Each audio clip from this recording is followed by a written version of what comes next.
Kahit yung plastic yan, hindi makatanggal yung gulo. Tira niya para mapasa niyo sa nanay niya. So ito, sino bang gumagamit na ito, sir? Usually, parehas kami na mother ko na gamit. Tapos 2 years yung last change oil na hindi man lang na-check. Hindi man lang na-check yung oil level. Additional 5,000 siya. Opo. So 10,000 na. Opo. Kada 10,000. Yung coil, sir, iba pa yun, yung coil, alamin ko pa.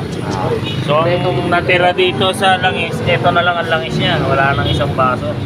Kaya ito na lang yung natirang langis nyo. Ayan na lang ang langis ko. Kaya naiilaw yun, sir. Kaya nailaw. Buti nakatakbo pa kayo rito. So ito, Bios. Ayan. Pagka po nailaw yon. Ibig sabihin, either wala na kayong langis or low level. Baka may tagas or ito sa 2 years na hindi ba lang nag-check ng oil level, hindi rin nagpa-change oil. Ibig sabihin po, yan po ay normal po na dapat iilaw yan pag switch on na ganyan. Pag umandar na yung makina, dapat mamamatay yan. Pag hindi yan namatay, may problema ka sa langis, either oil level or yung langis mo ubos na o baka may taga. So Bios tayo. Kaya alagaan nyo po yung inyong sasakyan para yan ay tumagal. Huwag nyo pababayaan yung langis na hindi man lang na-check at hindi kayo sumusunod yan, na hindi sumusunod sa regular maintenance check-up schedule. Ayan. Susunod nito ay patok mga misis. Yung oh no. Yan yung sinasabi ko sa'yo, sir. Yung pinaliwanag ko sa'yo kanina. Magiging sludge siya na sobrang tagal na nasusunog na yung langis. Imagine mo naman 2 years yun. Diba? So yung 2 years, napakatagal yun. Hindi man lang na-check yung oil level. Si Toyota pa, sir, tanong ko kay Toyota, ginaganyan din kaya nila yan? Hindi ko sure ang procedure, sir, pero pag kailangan, papalitan na lang natin. Sama na yun. Yung coil, i-text ko sa iyo, sir, yung coil, ha? Sige po.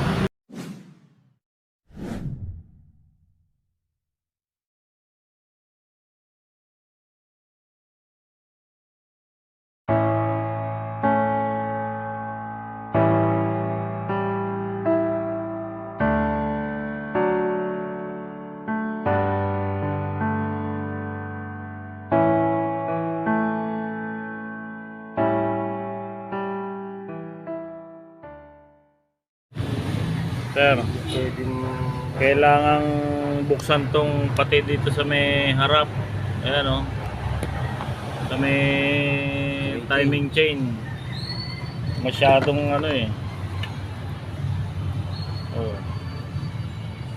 pati doon sa may harap sa may timing chain. Kailangan buksan din. Ayan, buo na, sir, parang dinuguan na. Kaya gasolina. Nalinis na, sir. Ito po yung oil pan, yung strainer, valve cover. Napakalinis na. Ating makina husay na tagapaglinis, taga-kut at taga-sip-sip ng sludge. Ang alamat ng ito, mga Bios ganyan pag binubunot ang baterya, gaganyan siya. Kailangan yan patakboy mo muna ng patakboyin. Pag okay din yan pag palagi na natakbo. So umino na siya. Belt kainin ng belt. Yan. Tumahimik na rin, wala yung lagitik, saka gumanda-ganda yung andar. Gaganda pa andar niya pagka pinatakbo-takbo pa. Ulala sa andar yan. Ganyan talaga mga bis pagka binubulong battery. So okay, Meron tayong achievement for today. Meron tayong naayos, nagawa. Naagapan, hindi kumatok. Halos maubusan ng langis. 1 litro. Wala pang 1 tasay. Marami pa yung kape ko eh. Marami pa yung kape ko sa tasa. Yan natira ng langis yan. Tapos puro sludge, buo-buo. Parang diluguan na. Ngayon, yan, double check.